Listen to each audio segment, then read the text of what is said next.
स्वर्णमयी लंका नमे लक्ष्मण रोचते जननी जन्मभूमीच स्वर्गातपी. महाभारतातील पांडुलिपीमध्ये लक्ष्मणजी असं सांगतात की मला माझी जननी आणि ती जन्मभूमी जी स्वर्णमयी न असेल अशी भारत जन्मभूमी मला त्या स्वर्गापेक्षा देखील श्रेष्ठ आहे.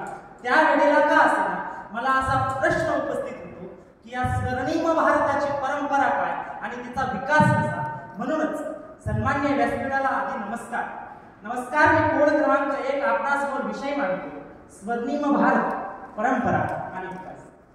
राजशेखर व्यास आपल्या स्वर्णिम भारत या पुस्तकामध्ये स्वर्णिम भारताची व्याख्या करताना लिहितात की भारतातील असा कालखंड जो त्या वेळेला सांस्कृतिक, राजनैतिक, आर्थिक, भौगोलिक दृष्ट्या जगाच्या केंद्रस्थानी होता व जगाचं नेतृत्व करण्याची ताकद भारतामध्ये होती.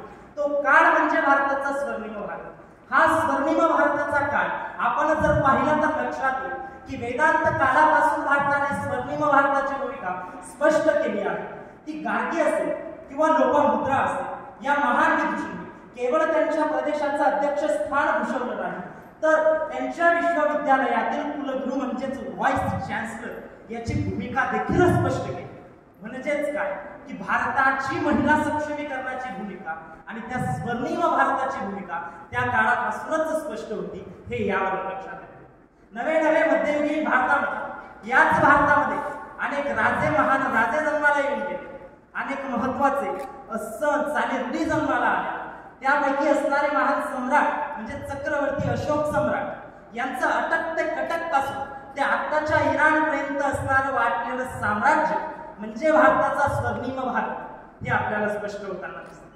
केवळ हाच नाही तर भारताचा इतिहास जर पाहिला, मध्ययुगीन भारताचा इतिहास असेल किंवा आधुनिक भारताचा इतिहास असेल किंवा स्वातंत्र्यपूर्वीचा आणि स्वातंत्र्यानंतरचा भारताचा इतिहास असेल, हा इतिहास पाहिला तर ती परंपरा किती बलाढ्य आणि मजबूत होती हे लक्षात येतं.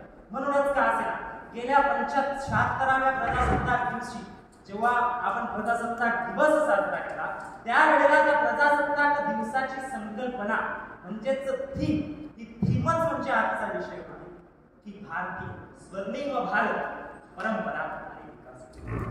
हा स्वर्णिम भारत जसं एक शायर असं म्हणतो की बहुत कल की बातें करते कुछ आज की कर लेते तो अच्छा होता. खऱ्या अर्थानं किती दिवस आपल्या पूर्वजांनी केलेल्या सजवलेल्या उत्तम अशा संस्कृतीचे मनोरे आपण पुरवणार आहोत. या स्वर्णिम भारताला टिकवण्यासाठी आपली भूमिका काय, आपण काय करतोय हे आधी मांडणं, स्पष्ट करणं गरजेचं आहे असं मला वाटतं. की ज्या भारताने जगाला नालंदासारखे विश्वविद्यालय दिले जेथून शिक्षणाची गंगा वाहत होती, त्याच भारताचं एकही विश्वविद्यालय जगातल्या सर्वात 10 उत्कृष्ट विश्वविद्यालयांमध्ये येत नाही. तेव्हाही मला प्रश्न पडतो की हीच भारताची खरी स्वर्णिम भारताची परंपरा आहे आणि हाच तो भारताचा विकास. ज्या भारत देशामध्ये जननी जन्मभूमीला स्वर्गापेक्षा श्रेष्ठ म्हटलं जातं, ज्या भारतामध्ये नारीची पूजा केली जाते, त्याच भारतामध्ये मणिपूर येथे घडलेला हिंसाचार, माझ्या एका भगिनीची नग्न अवस्थेत धिंड काढली जाते आणि ती धिंड काढल्यानंतर तिचा नग्न अवस्थेतला व्हिडिओ कुठं मिळेल अशी विचारणा केली जाते. मग तेव्हा मला प्रश्न पडतो की हाच तो स्वर्णिम भारत. पण खऱ्या अर्थानं हा स्वर्णिम भारत जिवंत ठेवण्याचं काम आजच्या काळात राष्ट्रीय सेवा योजना कक्षासारख्या कार्यक्रमांथ्रू केला जातो. राष्ट्रीय सेवा योजना कक्ष असेल, NCC असेल, NYKC असेल किंवा भारत सरकारने, केंद्र सरकारने आताच नुकतेच लागू केली म्हणजेच भारतीय ज्ञान प्रणाली IPS सिस्टीम जी पारंपरिक रूपाने होती. कारण जसं अतिशय प्रसिद्ध असे इतिहासकार विकार आजवाळे म्हणतात की परंपरा ही घोड्याला लावलेली चापटाप्रमाणे असते जी त्याला आजूबाजूचं दिसू येत नाही, फक्त समोरच दाखवते. त्याच पद्धतीने ही परंपरा जगत असताना काही गोष्टी आपण लक्षात घेतल्या पाहिजे आणि त्या गोष्टी लक्षात घेण्यासाठी म्हणून का असेल भारताच्या केंद्र सरकारने IPS नावाची सिस्टीम लागू करण्याचं काम केलं. शेवटी जाताना एवढंच सांगेल की ज्या स्वप्नाची पूर्ती भारत देशाचे महामहिम राष्ट्रपती डॉक्टर APJ अब्दुल कलाम यांनी पाहिलं होतं, जे स्वप्न या देशाचे दूरदृष्टी पंतप्रधान सन्माननीय नरेंद्रजी मोदी पाहतात, ते देशाचं स्वप्न मिशन 2047 म्हणजे भारताचा विकसित भारत होण्याचा आशावाद नक्कीच 2047 पर्यंत पूर्ण हो आणि हा भारत पुन्हा एकदा स्वर्णिम भारताच्या परंपरेत अग्रगण्य स्थान प्राप्त करो आणि स्वर्णिम भारत म्हणून या जगाच्या पुढे उभा राहो एवढाच भावक आशावाद व्यक्त करतो आणि थांबतो.